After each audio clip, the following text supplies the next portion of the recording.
Her name's Maya. We've been friends since freshman year, the kind of friendship that looked easy from the outside. Lunches together, study sessions, inside jokes that would confuse the entire student body. But somewhere between geometry and late-night text threads about nothing, I'd started wanting more. I should have seen it coming during our chemistry lab partnership. We were supposed to be measuring pH levels, but Maya kept making jokes about how the litmus paper looked like tiny fortune cookies. "What's your prediction?" she'd ask, holding up a strip. "Will this relationship be acidic or basic?" She meant the chemical reaction. I was thinking about us. "Definitely acidic," I said, trying to sound casual while my hands shook slightly as I recorded our results. She laughed and bumped my shoulder. "You're so dramatic. It's just science, not a soap opera." But that was the thing about Maya. She had this way of making everything feel lighter, even when my chest felt heavy with all the things I couldn't say.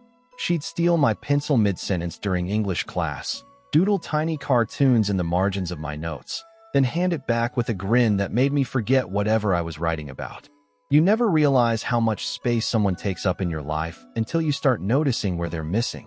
Maya was in everything. The empty seat next to me when she was sick, the silence in my phone when she didn't text back right away, the way I'd automatically save funny stories throughout the day just to tell her later. The first time I tried to tell her, I chickened out halfway through. I think I said something like, "You're kind of not terrible to be around." She laughed so hard she nearly choked on her drink. Not the reaction I was going for, but at least she didn't notice the tremor in my voice. After that, I tried again, little attempts disguised as jokes. "If I were to hypothetically fall in love with you, you'd hypothetically regret it," she'd shoot back, smirking. It became our weird game, a running bit where I'd pretend to like her, and she'd pretend to reject me. Except for me, it wasn't pretend. There was this one time, though, when the game felt different. We were walking to her locker after lunch, and I made another one of my fake confessions. "Maya, if we were the last two people on Earth, I'd probably still choose the zombies," she interrupted, but her laugh came out wrong. Too quick, too sharp. When I looked at her, really looked, she was staring straight ahead, her fingers fidgeting with the strap of her backpack. "You okay?" I asked. She stopped walking and turned to face me, and for a second, I thought she was going to say something real, something that would change everything. Her mouth opened slightly, like she was testing words she wasn't sure she wanted to speak. But then someone called her name from down the hall, and the moment cracked like an eggshell. She blinked, smiled that familiar Maya smile, and said, "Yeah, I'm fine. Just thinking about how terrible you'd be at zombie apocalypse survival." I laughed along, but I couldn't shake the feeling that I'd almost seen something she didn't want me to see. One Friday after school, I decided to stop being a coward. We were sitting behind the gym, the air smelling faintly like freshly cut grass and whatever suspicious chemical they used to clean the track. Maya was scrolling through her phone, humming to herself, some pop song she claimed to hate but always listened to. I said her name. She looked up. "What's up?" And then I did it. "Maya, I like you." Not in the joking way. I actually like you. The silence that followed was long enough for me to start counting heartbeats. Her face didn't change. No laugh, no smirk, no witty comeback. Just a slow blink. Then she stood up, brushed off her jeans, and said, "I'll see you later, okay?" No anger. No rejection speech. Just later. Except she didn't text. Didn't call. Didn't even send a meme, which was basically a declaration of friendship in our world. So I took the hint. That night, I sat in my room staring at my phone like it might spontaneously develop the ability to explain what had just happened. I typed and deleted at least 15 different messages. "Hey, are we okay?" Delete. "Sorry if I made things weird." Delete. "Can we pretend I never said anything?" Delete. Each draft felt more pathetic than the last. Finally, I just turned the phone face down and tried to focus on my history homework, but the words kept blurring together. The Treaty of Versailles had nothing on the diplomatic disaster I'd just created. Around 10, Mom knocked on my door. "Dinner's ready," she called, then paused. "You've been awfully quiet tonight. Everything okay?" I opened the door, forcing what I hoped looked like a normal smile. "Yeah, just tired. Soccer practice was brutal." She studied my face with that mom radar that could detect lies from 3 rooms away. "You sure? You look like someone stole your lunch money." "More like someone stole my dignity," I muttered, then quickly added, "But I'm fine. Really, She didn't look convinced, but she ruffled my hair anyway. Well, if anyone gives you trouble, you know where to find me. I've got a wooden spoon, and I'm not afraid to use it. I actually smiled at that. A real one this time. Thanks, Mom. But later, lying in bed and staring at the ceiling, I couldn't shake the image of Maya's face when I'd said those words. The way she'd gone completely still, like I'd just told her something in a language she didn't want to understand. Maybe that's exactly what I'd done. For a while, everything felt slightly off, like walking around with one shoe tied tighter than the other. I threw myself into other things, soccer practice, helping my dad repaint the porch, even hanging out with that group of guys who spoke exclusively in video game references. I told myself this was what moving on looked like. Sometimes it worked. Sometimes I'd laugh at something and almost forget her name for a few seconds, and that felt like progress. Other times, I'd see her across the hall, talking to someone else, and my stomach would drop like it missed the memo. Love, I realized, doesn't end dramatically. It just fades out like a song you didn't notice was still playing.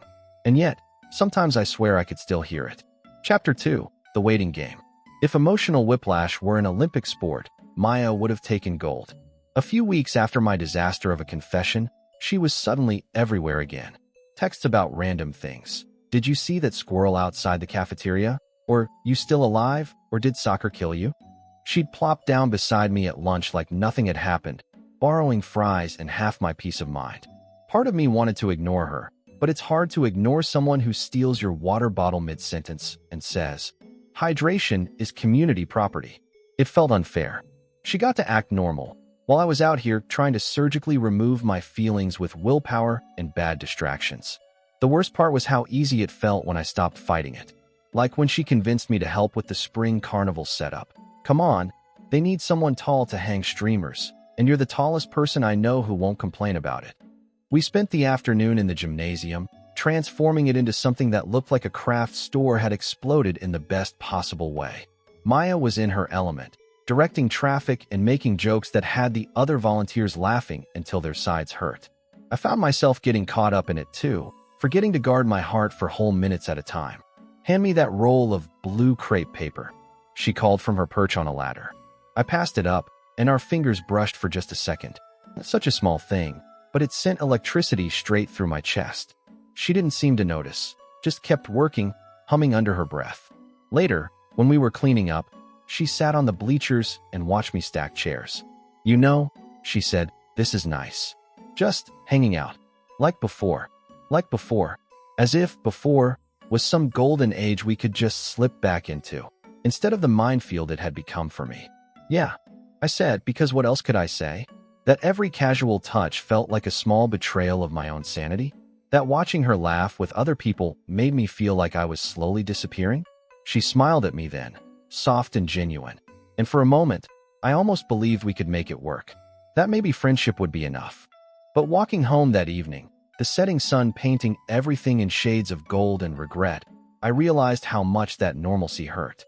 It was like being offered a sip of water when you were dying of thirst, just enough to remind you of what you really needed, not nearly enough to save you.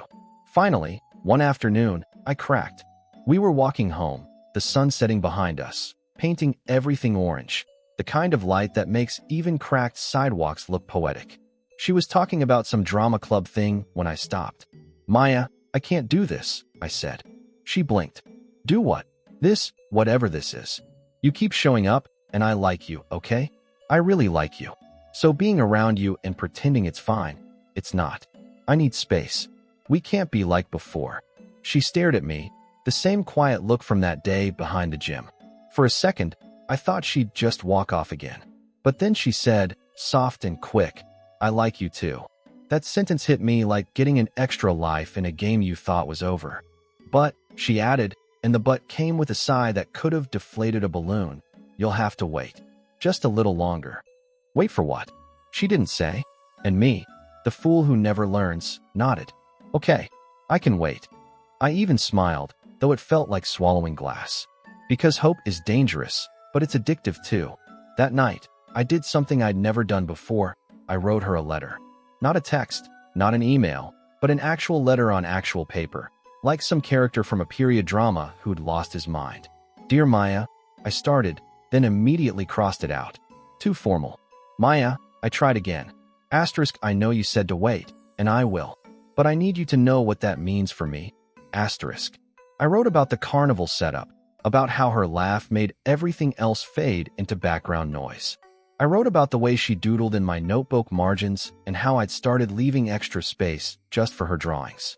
I wrote about hope, how it felt like carrying a lit match in a windstorm, fragile and fierce at the same time.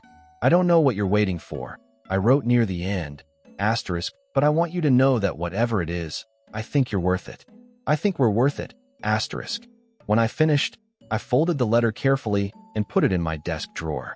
I told myself I might give it to her someday, when the timing was right, when she was ready for whatever she was waiting for. But deep down, I think I knew it would stay in that drawer forever. Some things are meant to be written, not sent. Some truths are too fragile for the real world. Still, having written it made the waiting feel less like drowning and more like treading water. Like maybe I could stay afloat long enough for her to figure out what she needed. For a while, things were okay. We weren't together, but she still laughed at my jokes, still sent me pictures of weird clouds she said looked like dinosaurs. I told myself that was enough, that maybe patience would finally pay off. Then one day, I saw her. It was after school, near the back gate. She was walking beside someone, tall, quiet guy from the art club, I think.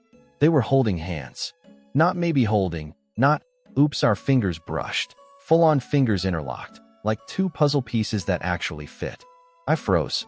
It wasn't jealousy that burned first, it was realization. She'd never even let me hold her hand. Not once.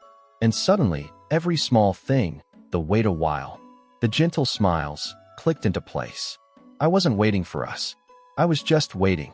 I stood there until they disappeared around the corner, my backpack suddenly feeling like it weighed 1,000 pounds. The spring air was crisp, carrying the smell of fresh mulch from the school's flower beds. But everything felt muted, like someone had turned down the volume on the world. The walk home took forever. Each step felt deliberate, mechanical. I kept replaying conversations we'd had. All those times she'd said, maybe someday, or we'll see what happens. I'd thought she was being cautious. Turns out, she was just being kind. I remembered the letter in my desk drawer, all those careful words about hope and waiting and thinking we were worth it. The memory made my chest tight with something that wasn't quite embarrassment, but wasn't quite anger either. It was more like the feeling you get when you realize you've been reading a map upside down the entire time. When I got home, I went straight to my room and pulled out that letter. The paper felt thin between my fingers, fragile as tissue. All those earnest words, all that careful hope. It looked so naive now, like something written by a different person entirely. Instead, I folded it back up and put it in the drawer.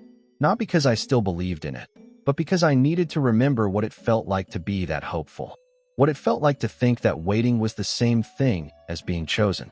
The next morning, Maya texted me about some funny thing her cat had done, complete with a blurry photo and 3 laughing emojis. I stared at the message for a long time before typing back, cute. Just that. Nothing more. So right there, I decided. No more maybes, no more almosts. Whatever we were, whatever we could have been, I was done. For real this time. And somehow, that hurt less than I expected. Chapter 3, The Line We Drew. Time has a funny way of sanding down the edges of pain. Months after I decided to give up on Maya, the whole thing had started to feel like a movie I'd half-watched and forgotten the ending to. I graduated. I moved out. I learned how to cook things that didn't come out of a microwave. My life became quieter, simpler, the kind of life you don't have to overthink. Then she showed up again. It started with a message out of nowhere. Hey, stranger. You still alive? Classic Maya, like she hadn't once left me standing at an emotional bus stop in the rain. A week later, she was calling. A week after that, she was somehow sitting in my living room, teasing me for my terrible taste in curtains. These are so aggressively beige, she said, wrinkling her nose. They look like they gave up on being a color halfway through. And despite everything, the ache, the history, I laughed. Because that was her, chaos wrapped in charm. But it wasn't the same. The laughter felt forced, like we were both trying too hard to prove something that used to come naturally. She kept bringing up old memories. Remember when we got lost trying to find that pizza place? But they landed differently now, weighted with everything we weren't saying. The worst part came when we ran into Jake and Emma at the grocery store. They'd been part of our old group, and their faces lit up when they saw us together. "Oh my God, you two," Emma squealed, practically bouncing. "I knew you'd figure it out eventually. When's the wedding?" The silence that followed could have powered a small city. Maya's smile turned brittle, and I felt my face burn. "We're just friends," I said quickly, maybe too quickly. Jake raised an eyebrow. "Right. Just friends. That's what you always said." He winked like he was in on some cosmic joke that Maya and I were still too stubborn to get. After they left, Maya was quiet for a long time.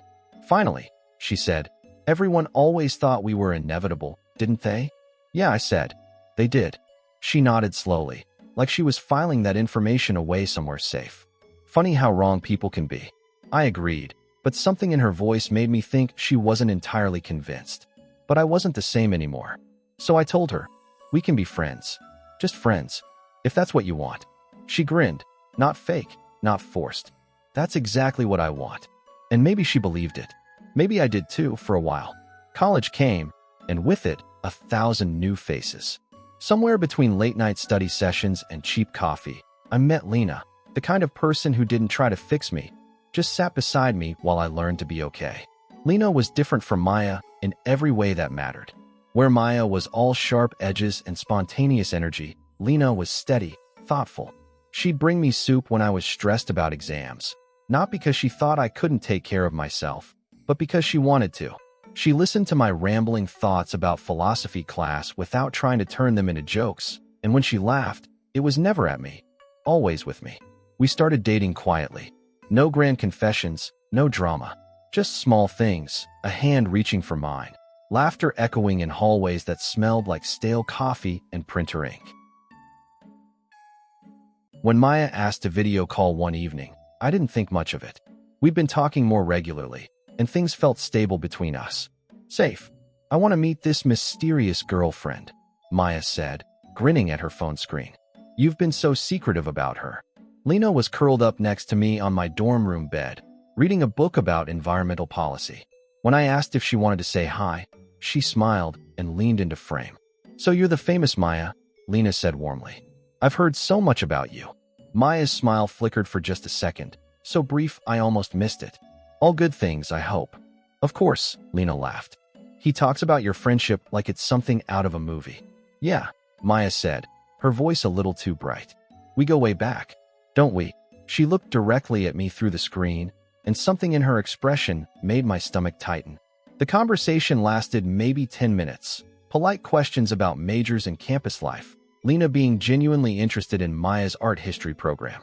But underneath it all, I could feel the weight of everything Maya and I had never said, pressing against the careful boundaries we'd drawn. After we hung up, Lena was quiet for a moment.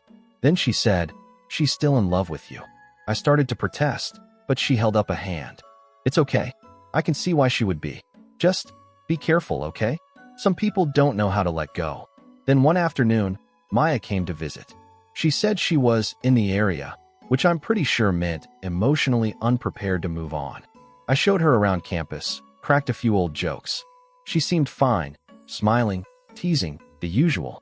But fate, as always, has timing that deserves a punch in the face. Later that day, Lena found me outside the library, and before I could even think about who might be watching, she kissed me. It wasn't dramatic, just natural. Easy. Except Maya saw. I caught the movement in the corner of my eye, her standing there, frozen. Then she turned and ran, like the air had suddenly become too heavy to breathe. My phone started buzzing 20 minutes later. Missed call after missed call, Maya's name lighting up the screen like an emergency signal. I let them go to voicemail, my stomach churning with a mixture of guilt and frustration. The messages started an hour later. Dozens of them. "How could you do that to me? After everything we've been through? You promised we'd always be together somehow." Each one sharper than the last, laced with nostalgia, anger, heartbreak. Then, around midnight, she showed up at my dorm. I heard the knock and knew it was her before I even opened the door. She was standing in the hallway in pajama pants and an oversized hoodie, her hair messy like she'd been running her hands through it. Her eyes were red-rimmed and wild. "Maya, what are you?" "I drove 3 hours to get here," she said, pushing past me into the room. 3 hours, thinking about you and her and how this is all wrong." I closed the door quietly, hoping my roommate was still at the library. Maya, you can't just. Can't what? She spun around to face me, and I could see she'd been crying. Can't care about you? Can't be upset that you're throwing away everything we had for some girl you barely know? We didn't have anything, I said gently. That's the point. That's what you told me. She laughed, but it came out broken. I told you to wait. I never told you to stop loving me. The words hung in the air between us, raw and desperate. I wanted to comfort her, to take away the pain I could see written across her face. But I also knew that would be the cruelest thing I could do. Maya, I said quietly, I did wait. For months. And while I was waiting, you were with someone else. You made your choice. I made a mistake, she whispered. I was scared. I was 18 and stupid and scared of ruining what we had. And now I'm 19 and tired, I said. Tired of being your backup plan. Tired of wondering if you actually want me, or if you just don't want anyone else to have me. She flinched like I'd slapped her. For a moment, neither of us said anything. Then she sank down onto my desk chair, all the fight going out of her at once. I don't know how to let you go, she said, so quietly I almost didn't hear it. Maya, I stopped loving you the day I saw you holding someone else's hand after rejecting me. I waited. Chapter 4, The Almost That Stayed. Maya called 2 days later. I almost didn't pick up, but curiosity, that old traitor, won again. Her voice was quiet, shaky in a way I hadn't heard before. You knew, she said. Knew what? That I was seeing someone. Back then, I didn't answer right away. I just stared at the wall, the same off-white one I still hadn't bothered to decorate since moving into my apartment. Yeah, I said finally. I saw you. There was silence, a soft exhale through the phone. Then, her voice broke. I made a mistake. Maya, please just listen, she said quickly. I only dated him because I wanted to see what it was like to be with someone who wasn't you. I thought if I tried the opposite, I'd know for sure what I wanted. I always knew I'd marry you one day, you know? I just needed to be certain. She paused, and I could hear her crying softly. Do you remember that time in junior year when it started raining during lunch, and we got stuck under that tiny overhang by the science building?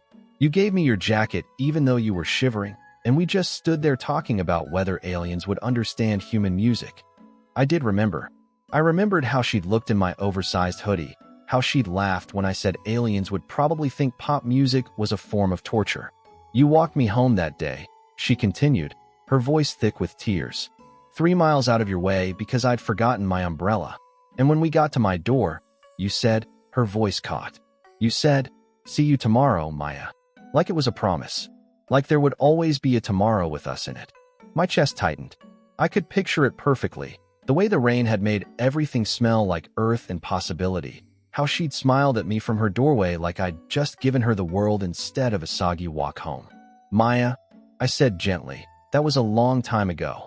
But it meant something, she whispered. It all meant something. The way you used to save me the good cookies from lunch. How you'd text me pictures of dogs you saw on campus because you knew they'd make me smile. The way you looked at me like I was the only person in the room who mattered. I closed my eyes, feeling the pull of all those memories like gravity. For a moment, I could almost see us, 17 and stupid and so sure that love was enough to solve everything. It did mean something, I said finally. But meaning something and being meant to be aren't the same thing. I laughed. Not a cruel one. More like the kind that slips out when your brain short-circuits from emotional overload. You needed to test drive someone else before buying the model you actually wanted? She didn't even scold me for the joke. That's how I knew she was serious. Maya, I said gently, I'm not angry. But I can't do this again. We can be friends. Only that. She didn't like that answer, but she nodded anyway. I could hear her trying to smile through the line. Okay, friends. For a while, it almost worked. We texted sometimes, shared old memories, sent each other bad memes, pretended to be fine. She even convinced me to meet for coffee when she was in town a few weeks later. We sat in a little cafe near campus, the kind of place that played indie music too quietly and served lattes in mugs the size of soup bowls. For the first hour, it felt almost normal. She told me about her art history classes. I complained about my philosophy professor who spoke exclusively in metaphors. She laughed at my impression of him, really laughed, the way she used to. God, I missed this, she said, stirring sugar into her second cup. Just talking. No drama, No weirdness. Just us. I smiled, but something in my chest felt tight. Yeah, it's nice. Then she asked about school, about my friends, about whether I was still playing intramural soccer. Safe topics. Friendly topics. Until she said, almost casually, "So how are things with, what's her name again? Lena." The way she said it, like she'd genuinely forgotten, like Lena was just some random person I'd mentioned in passing, made my stomach drop. "She's good," I said carefully. "We're good." Maya nodded, but her smile had gone brittle around the edges. "That's nice. She seems nice." The word nice hung between us like a loaded weapon. We both knew what she really meant. Our phone calls after that were shorter, more strained.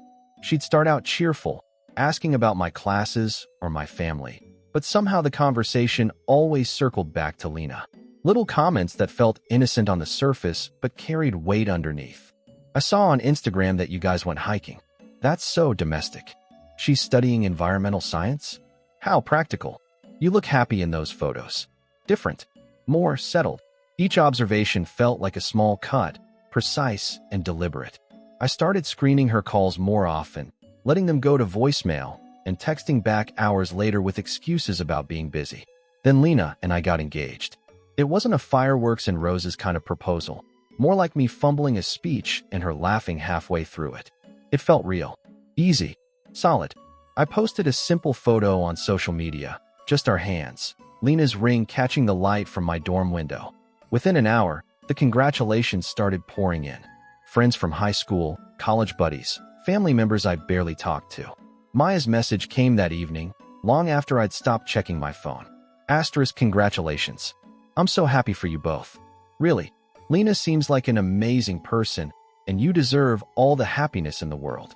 I've been thinking about this all day, trying to find the right words, and I keep coming back to how proud I am of you. You've grown into someone so much more confident than the boy who used to walk me home in the rain. You know what you want now, and you're brave enough to go after it. That's beautiful. Asterisk. Asterisk, I hope your wedding is everything you've dreamed of. I hope you have kids who get your sense of humor and her kindness. I hope you grow old together and never stop laughing at each other's terrible jokes. Asterisk. Asterisk, I guess what I'm trying to say is thank you for being my friend, even when I didn't deserve it. For being patient with me when I was too scared to know what I wanted. For showing me what real love looks like, even if it wasn't with me. Asterisk. I just thought it would be us. Asterisk, but I'm glad you're happy. That's all I ever really wanted for you. Asterisk. Love always. Maya. I read the message 3 times, my throat getting tighter with each pass. There was something so final about it, so graceful and heartbreaking at the same time. I could picture her writing it, probably deleting and rewriting that last line a dozen times before hitting send. Part of me wanted to call her, to say something comforting or wise or healing. But I knew that would be selfish, an attempt to ease my own guilt rather than help her move on. Instead, I wrote back, asterisk, thank you, Maya. That means more than you know. Asterisk. Simple. Clean. A period at the end of a very long sentence. After that message, something shifted. Our conversations became fewer, more careful. When she did call, there was a new quality to her voice. Resigned, maybe, or just tired.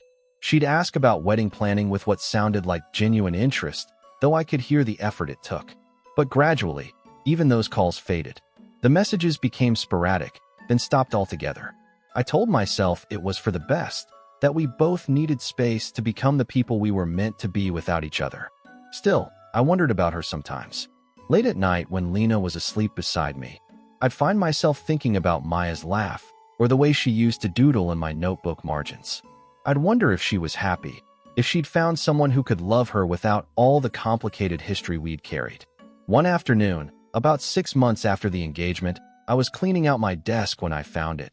That letter I'd written her years ago, the one full of hope and careful words about waiting. The paper had yellowed slightly at the edges, and my handwriting looked younger somehow, more earnest. I read it once, remembering the boy who'd written it, so sure that love was just a matter of timing, so convinced that if he could just be patient enough, everything would work out. Then I folded it back up and threw it away. Not out of anger or bitterness, but because some chapters are meant to end. Some stories don't get the ending you planned for them, and that's okay. That's just life teaching you the difference between what you want and what you need. A few weeks later, I ran into Jake at a coffee shop near campus. We chatted about graduation, about jobs, about the usual post-college anxiety that comes with suddenly having to be an adult. "Hey," he said as we were saying goodbye. "Do you ever hear from Maya anymore?" I paused, my hand on the door handle. "No," I said. "Not really." He nodded like he understood. "She's doing well, from what I hear. Got into that graduate program she wanted. Art history at some school in California." "That's good," I said, and meant it. She always was smart. "Yeah." Jake shifted his weight, looking like he wanted to say more. "You know, Emma always said you two would figure it out eventually. She was pretty convinced you were soulmates, or whatever." I smiled, but it felt different now, lighter somehow. Maybe we were, just not the kind that end up together. Jake looked confused, but I didn't explain. Some truths are too complicated for casual conversation. Walking home that day, I realized I hadn't thought about Maya in weeks. Not in the sharp, guilty way I used to, but just not at all. The space she'd occupied in my mind had quietly filled itself with other things. Wedding planning, job applications, the simple daily rhythm of building a life with someone who wanted to build it with me. It turns out, not every ending needs a door slammed shut. Sometimes, you just walk out quietly and never look back. And sometimes, that's exactly how it's supposed to be.